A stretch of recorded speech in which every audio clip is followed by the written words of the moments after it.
for it, over 2 million women have tried City Lips. So, you know, when your lips get dried out because of lipstick, that's no longer a problem for me. City Lips is the ultimate all-in-one solution. So right now you can get 15% off City Lips with the code LAW15 or go to citybeauty.com/LCnews. The misleading continued when Rakesh began to fall behind on mortgage payments of his massive home. The developers who worked with Rakesh spoke to the Boston Globe, saying he made up wild excuses about why the checks were late. For example, Rakesh once told them he was in India after Tina's father had a heart attack and died. But as it turns out, Tina's father is still alive. Throughout all this, Rakesh didn't let on about just how dire his financial trouble was. In the months before his death, Rakesh was in talks to purchase a $16.5 million home in Tennessee.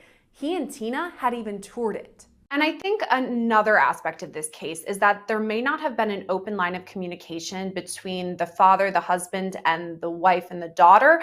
It seems, at least according to some of the things I've read, that the wife and mother here wasn't completely aware of what was going on. They actually were touring other mansions to potentially buy. So do you think there are issues in communication here that the father may have covered up some things? According to law enforcement sources, Tina, the wife, didn't really know the dire financial straits the family was in. And I don't think the daughter, Ariana, knew as well. And I think ultimately that was one of the points of tension.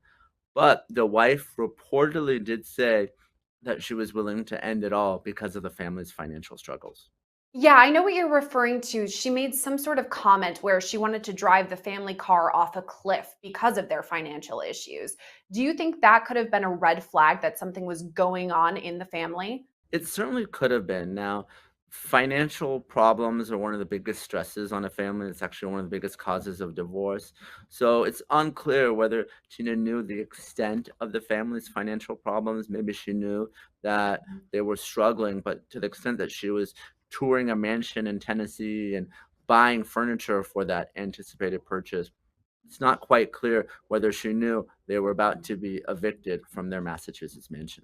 One person who definitely knew about the financial issues was Minaj Kamal, Rakesh's brother. If we're talking about his brother, new details revealed in this case show that he loaned his brother a substantial amount of money. It was in $5,000 increments over time, but it amassed to, I think, $150,000. Again, does this show that there's something going wrong? He lives in this 21-room mansion, but is asking his brother to borrow money. Reportedly,